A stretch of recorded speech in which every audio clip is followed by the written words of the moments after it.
ang unang pinuno ng maagang Kristyanismo at itinuturing din sa Katolisismo bilang unang papa. Isa siyang mangingisda na pinangalanang Pedro, na ang kahulugan ay maliit na bato. Sa kanya binanggit ng Panginoong Hesus ang ganitong wika: "Katotohanang sinasabi ko sa iyo, na ikaw ay Pedro, at sa ibabaw ng batong ito ay itatayo ko ang aking iglesia." Tinutukoy ng Panginoong Hesus ang kanyang sarili bilang batong panulong, ang matibay na pundasyon. Si San Pedro ang nagsilbing unang pinuno ng iglesyang itinayo ng Panginoong Jesucristo. Kasama ni San Pablo, isa si San Pedro sa mga patron ng Roma. Batay sa salaysay sa bagong tipan ng Biblia, minsang ipinagkaila ni San Pedro na kilala niya si Jesus. Subalit sa bandang huli ay lubos siyang ginamit ng Diyos. Sinulat ni Pedro ang dalawa sa mga aklat ng bagong tipan. Kay San Pedro ipinagkatiwala ng Panginoon ang kanyang mga kawan. Sa kanyang pangangaral noong panahon ng Pentecostes, nakahikayat siya ng 3,000 kaluluwa. Sa kanya rin binigkas ni Jesus ang ganito: "Ipinagkakatiwala ko sa iyo ang mga susi ng langit." Ang imahe ay nasa pangangalaga ni David Resnedi Cruz at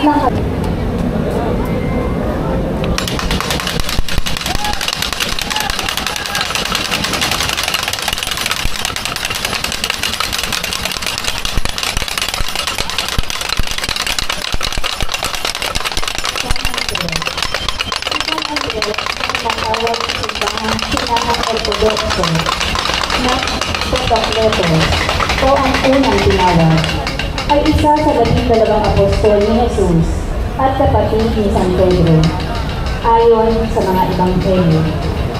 Ang pangalang Andres ay mula sa salitang Griego na Andrea, na nangangahulugang pagkalalaki o katapangan. Walang naitalang pangalang Andres sa salitang Hebreo o Aramaico.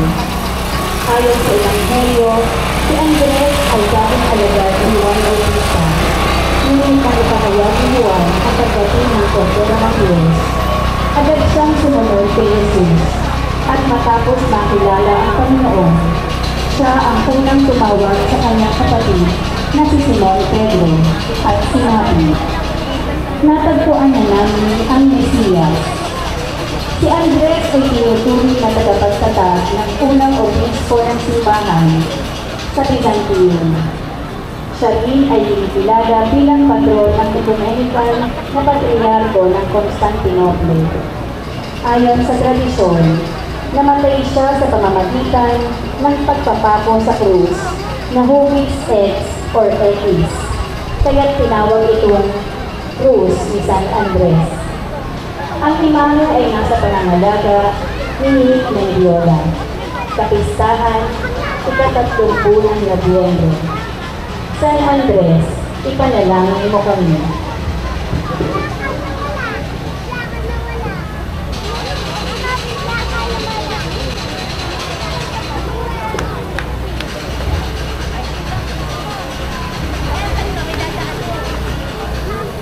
San Felipe. Si San Felipe, na tinatawag din Felipe ng Bethsaida, ay isa sa 12 apostol ni Jesus, ayon sa bagong tipan ng Biblia.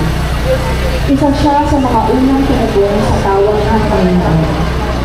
Si Felipe ang siyang humikayat kay Nathanael, na nakilala ni bilang Bartolome, upang lumapit kay Jesus at maging isa sa mga apostol. Si San Felipe ang nagtanong kay Jesus, "Panginoon, ipakita mo sa amin ang Ama at masisiyahan na kami." At doon ibinunyag ni Jesus ang isang napakahalagang katotohanan: "Ang nakakita sa akin ay nakakita na sa Ama." Ang imahe ay nasa pangangalaga ni Donnie Aquino at ng kanyang pamilya. Kapistahan, 3 ng Mayo. San Felipe, ipanalangin mo kami.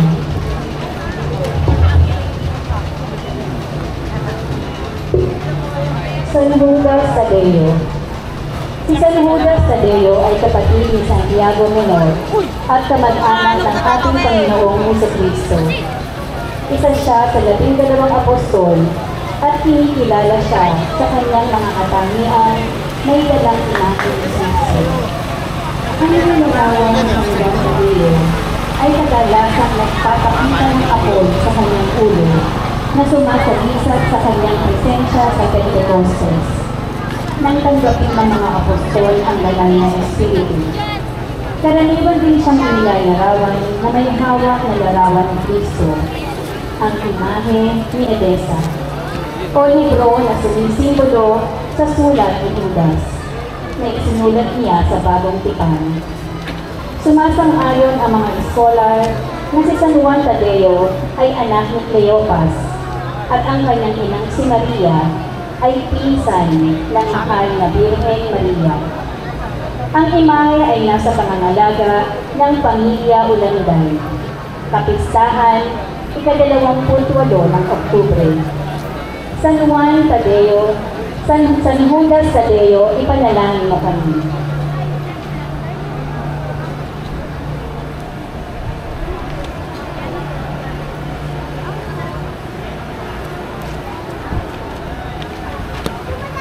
Santiago Mayor. Si Santiago Mayor o Santiago na anak ni Zebedeo ay isa sa mga unang tinawag ni Jesus upang maging kanyang alagad.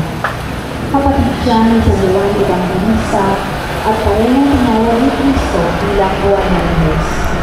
Ibig sabihin ay mga anak ng tulong dahil sa kanilang tapang at sigasig sa pananampalataya. Si Santiago ay isang mangingisda sa Galilea, ngunit puspos ng pagnanais na sundan ang Mesiyas. Kasama ni Pedro at Juan, si Santiago ay isa sa mga itinuturing na pinagkakatiwalaan ni Jesus. Saksi siya sa mga mahalagang sandali ng ministeryo ni Cristo, sa pagpapagaling sa anak ni Jairo, sa pagbabagong anyo ng Panginoon sa bundok Tabor, at sa paghihirap ni Jesus sa hardin ng Getsemani.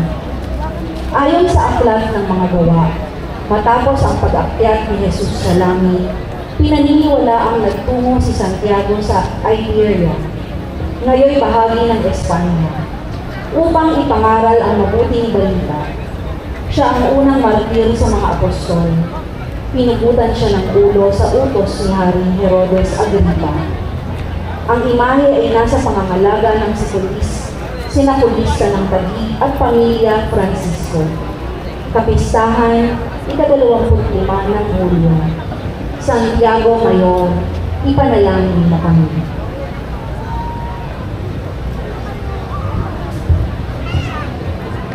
San Bartolome. Si San Bartolome ay isa rin sa 12 apostoles ni Jesus. Siya ay kaibigan ni San Felipe na siyang humikayat sa kanya upang maging alagad ni Cristo. Ayon sa tradisyon, ipinangaral niya ang mabuting balita sa Ethiopia, India, Persia at Armenia, kung saan siya ay pinatay sa pamamagitan ng pagpulot ng ulo at pagbabalat ng kanyang katawan ng buhay. Walang ibang alagad na nagpahayag agad ng paniniwala kay Jesus sa kanilang unang pagkikita gaya ni San Bartolome. Ang kanyang orihinal na pangalan ay Nathanael, anak ni Talmai, o Bar Talmai sa Hebreo. Mula sa pangalang ito ay nagmula ang katawagang Bartolome na ginamit niya bilang alagad ni Jesus. Ang imahe ay nasa pangangalaga ni Carlos Evangelista. Kapistahan, ika-24 ng Agosto. San Bartolome, ipanalangin niyo po kami.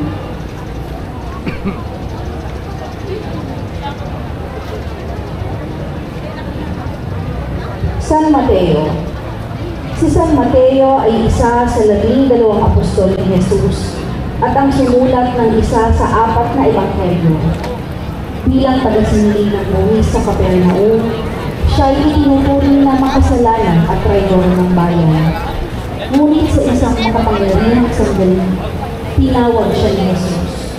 Sumunod ka sa akin. At iniwan ni Mateo ang lahat upang sundin ng Panginoon. Isang simpleng paanyaya, ngunit may hatid na pagbabagong walang kapantay.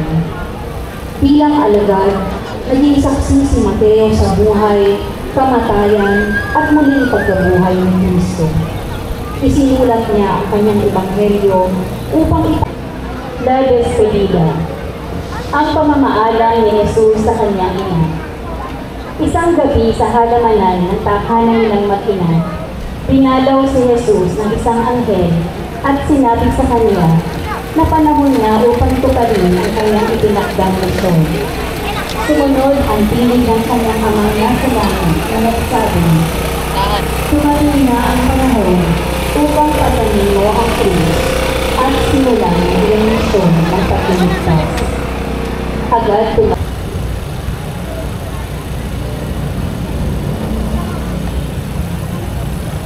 La Entrada Triunfal, o ang matagumpay na pagpasok ni Jesus sa Jerusalem. May 400 hanggang 500 taon bago maganap ang pangyayari nito. Hinulaan ito ni Propeta Zacarias. Siyon, magdala ka at magdiwang. Umawit ka ng malakas, O Jerusalem, pagkat ang hari mo ay dumarating na. Sa tuktok ng bundok ng mga Olivo, bago ang kanyang pagpasok sa Jerusalem, tumingin si Jesus. Mula sa kinalalagyan niya, kitang-kita ang buong lungsod, ang Jerusalem, ang lungsod na hinirang ng Diyos.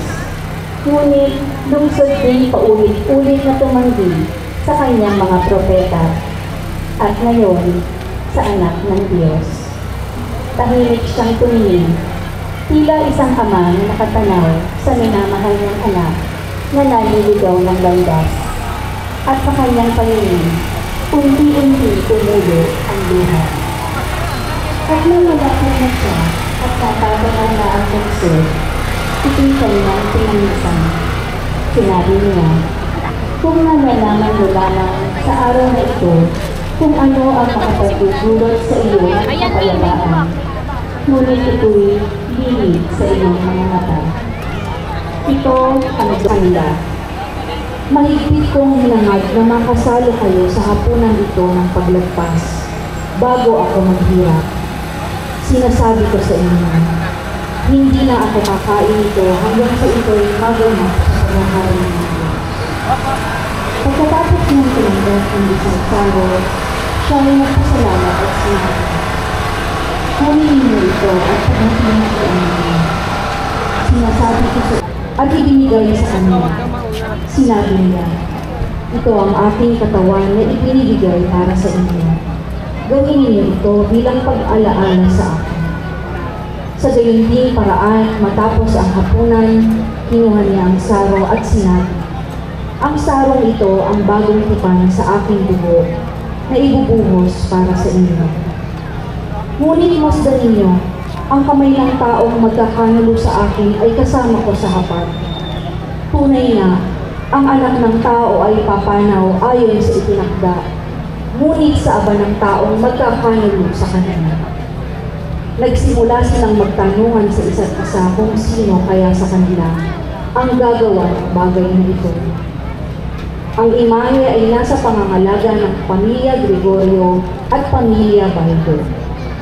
Panginoong Hesukristo, tagapagtatag ng banal na Eucharistia, maawa ka sa amin.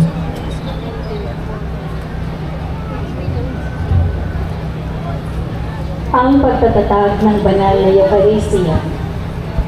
Señor Jesus de la Última Cena, ang dakilang tagapagtatag ng banal na Eucharistia. Sa huling gabi, bago siya ipagkanulo at ipako sa krus, si Jesus ay dumulog sa hapagkainan kasama ang kanyang 12 apostoles.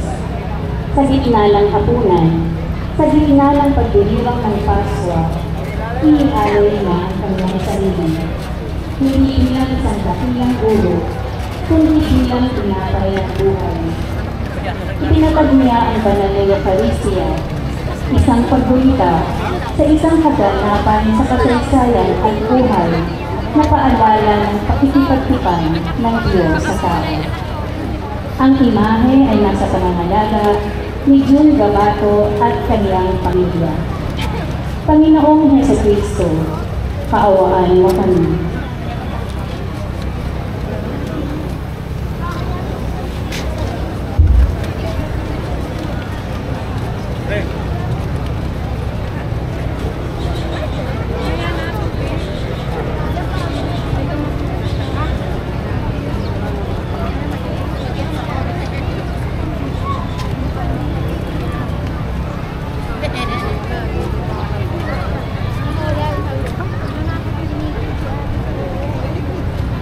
Ang pananalangin sa halamanan ng Getsemani.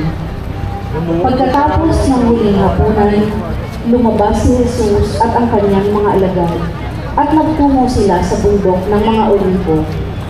Sa isang lugar na tinatawag na Getsemani, sinabi niya sa kanila, "Manatili kayo dito at manalangin upang huwag kayong madait ng tukso."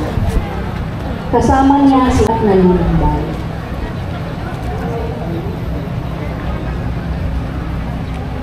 Señor Jesus del Tibo, ang pagdakip kay Jesus. Habang nananalangin si Jesus sa Getsemani, dumating si Judas Iscariote, kasama ang isang pangkat ng mga tanod at pinunong saserdote. Lumapit siya kay Jesus upang halikan siya, isang hudyat ng pagkakanulo. Sinabi ni Jesus sa kanya, "Judas, sa pamamagitan ba ng hadid ay ipagkakanulo mo ang anak ng tao sa isang..." Ang pagpapahula at paglibak ng mga Hudyo kay Jesus. Matapos sakpin si Jesus sa hardin ng Getsemani, siya ay dinala ng mga kawal at mga punong saserdote sa bahay ng pinakapunong pari. Doon nagsimula siya ay pinaghahampas gamit ang sibat at suplina na nagdudulot ng malalim na sugat at pagdurusa. Ang bawat hampas at patak ng kanyang dugo, ang bawat pagdurusa ay naglalaman ng di mapilang na sakripisyo para sa ating kaligtasan. Si Jesus, bagamat nakagapos at pinahihirapan, ay hindi gumantilang ang sama. Pagkul ay itinaguyod ang kalooban ng Diyos Ama. Tinanggap ang lahat ng sakit at tignati upang matubos tayo mula sa ating mga kasalanan. Señor Jesus Desmayado, o ang pagkalupaypay ni Jesus. Sa Ebanghelyo, makikita natin ang matinding pagdurusa ni Jesus habang siya ay pinagpapasa-pasa sa harapan ng Caifás, Anas, Herodes at Pilato. Matapos ang paghahampas at pagkakabako sa hilig bato, ang kanyang katawan ay binuang at halos pagkatapos ng paghahagupi, kinuha ng mga berdugo ang Panginoon at hinubad ang kanyang mga damit na kumapit na sa mga sulat. Pagkaalis niya dito, ay tinutulukan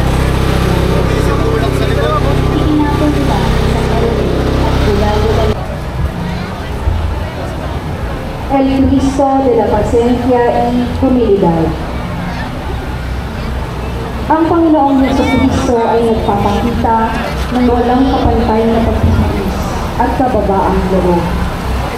Sa harap ng matinding paghihirap at pangyayari, siya ay nagpakita ng hindi nabihinag na pasensya at malasakit sa mga tao. Sa kabila ng katawan, si Jesus ay pinasay ang mabigat na krus na magdadala sa kanya patungo sa Kalbaryo. Sa kanyang mga balikat ay nakasalalay ang pasanin hindi lamang pisikal, kundi pati espiritual, ang mga kasalanan ng buong sanlibutan. Saan ba kayo? Saan dulo niyo? Ang ikalawang pagkadapa ni Jesus. Ang Panginoon, dala ang kanyang krus, tigbot ng sugat, dugo at tawag, ay nadapa sa ikalawang pagkakataon. Panginoong Jesus, makibahagi ka sa paglalang doloroso. ang pagkasalubong ni Jesus sa kanyang nagdadalamahating ina sa daan ng Kalbaryo. Ang mga pinakamasakit na sandali sa buhay ni Maria ay naganap noong unang Biyernes Santo. Sa araw ng pagkurusan ni Jesus, mas lalong nagdusa sina tulong kay Jesus ni Simon ng Cireneo. Ayon sa Ebanghelyo, si Simon ay nagmula sa isang bukid at ang tumulong sa pagpasan ng krus ni Jesus patungo sa Golgotha kung saan siya ipapako sa krus. Siya ang ama ni Rufus at Alejandro. Si Simon ay nadala sa pagiging malapit kay Kristo sa pamamagitan ng paggatay ng Diyos. Ang paggatay na kung liliwanagin ay tinatawag na ang dako ng bungo at siya'y dinalutan nila ng alak na hinaluan ng mira, datapwat hindi niya ito tinanggap. At siya'y kanilang pinakaw sa krus at kanilang pinalahati-hatian ang kanilang mga ganyan na kanilang pinagsapalaran kung alin ang dadalhin ng bawat.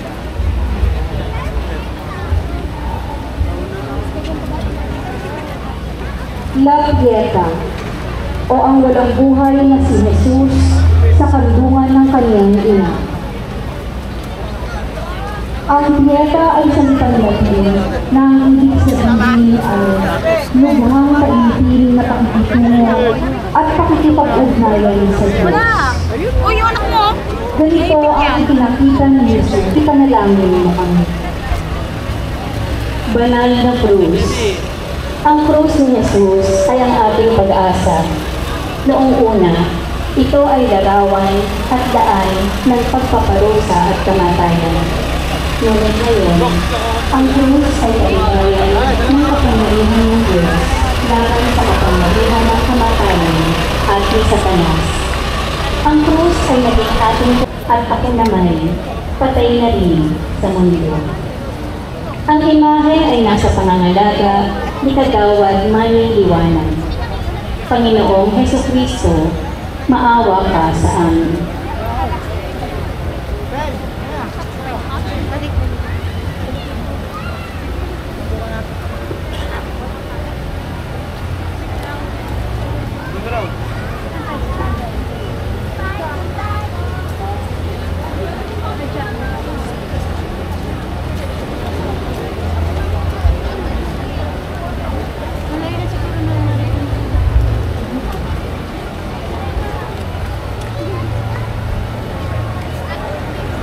Santo Entierro, o ang patay na Kristo.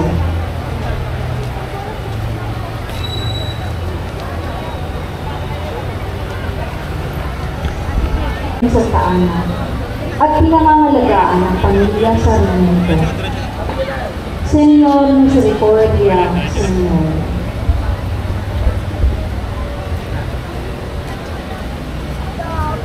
San Jose ng Arimatea. Si San Jose ng Arimatea ay kilala bilang isang maramang membro ng konseho ng Sanlili, ang mataas na konseho ng mga Hudyo. Ayon sa Ebanghelyo, si Jose ay isang matuwid na tao at hindi sumang-ayon sa pagpapasya ng Sanlili na ipapatay si Jesus. Bagkus, siya ay naghintay ang kawal na sumibat sa pagliliran ni Kristo. Siya ang matibay na saksi sa mga kadinal-lalas na pangyayari nang mamatay si Kristo sa Kalbaryo noong Biyernes ng hapon. Siya ang balitog na santo sa maraming mga relihiyong bansang Kristiyano.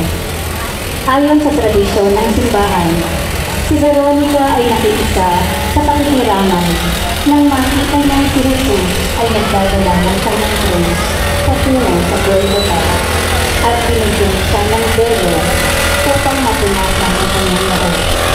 Tinanggap niya sa Maria ng Betania ay huwara ng pakikinig sa salita ng Diyos. Matatandaan natin sa Ebanghelyo ni San Lucas na noong dumalaw si Jesus sa kanilang bahay sa Betania, umupo si Maria sa paanan ni Jesus habang abalang-abala si Santa Marta sa paglilingkod. Binanggit ito ng Santa Marta kay Jesus Ngunit sinaway siya nito na nagwika. Marta, Santa Maria Salome. Si Santa Maria Salome ay asawa ni Zebedeo at ina ni Santiago Mayor at ni San Juan. Siya ang humiling ng pabor kay Jesus na kung maaari ay ang kanyang dalawang anak ay maupo sa kaliwa at kanan ng Panginoon sa kanyang kaharian. Siya rin ay isa sa mga babaeng tagasunod na naroroon sa bundok ng Kalbaryo sa panahon ng paghihirap at pagkabayubay ni Kristo sa krus. Hermanos de Betania, ang magkakapatid na Lazaro, Marta at Maria. Ang magkakapatid ay malalapit na kaibigan ng ating Panginoon. Ayon sa salaysay sa Ebanghelyo ni San Juan, sila ay naninirahan sa bayan ng Betania malapit sa Jerusalem. Sa Ebanghelyo naman ni Lucas ay mababasa ang pagdalaw ni Jesus sa magkakapatid na Cleofe. Si Santa Maria Cleofe ang ina ni Santiago Menor at San Judas Tadeo. Isa siya sa mga babae na handa ng mira at pabango para sa libing ng Panginoon. Siya ay kabiyak ni Cleopas na di umano'y kapatid ni San Jose. Ito ang dahilan kung bakit tinawag siya ni San Juan sa Ebanghelyo na kapatid ng mahal na Birhen. Ngunit sa totoo, siya ay hipag ng mahal na Birhen at tiyahin ng Panginoon Jesus.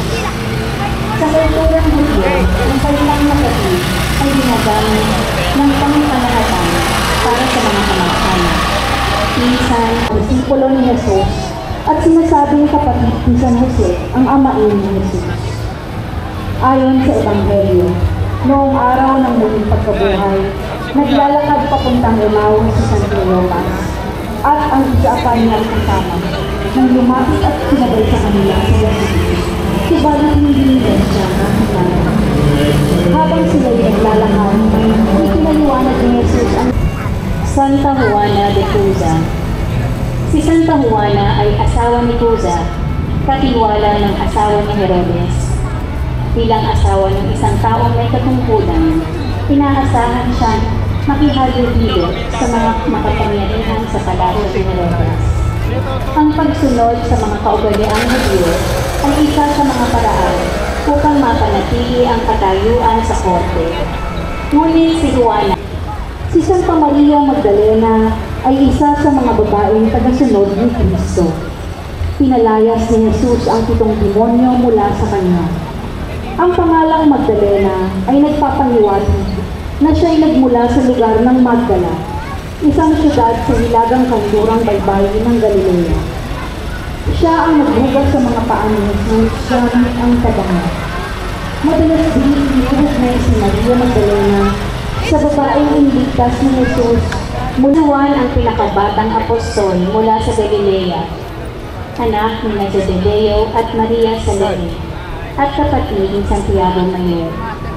Siya ang disipulo ni mahal ni Jesus na humilig sa kanyang gabi sa huling hapunan. Sa kanyang pinagtatawaran ni Jesus ang mga nagbihin sa Kalbaryo. Siya ang may akda ng ika-4 na ebanghelyo sa Bagong Tipan. Ang imahe ay nasa pangangalaga ni Jerry at Juliet Masrini at kanilang pamilya. San Juan Evangelista, ipanalangin mo po ano.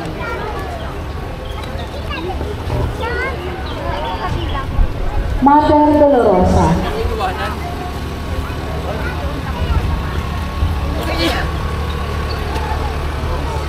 Hindi maliit ng tao ang mga nararamdamang hirap at hinagpis ng Birheng Nangungulila dahil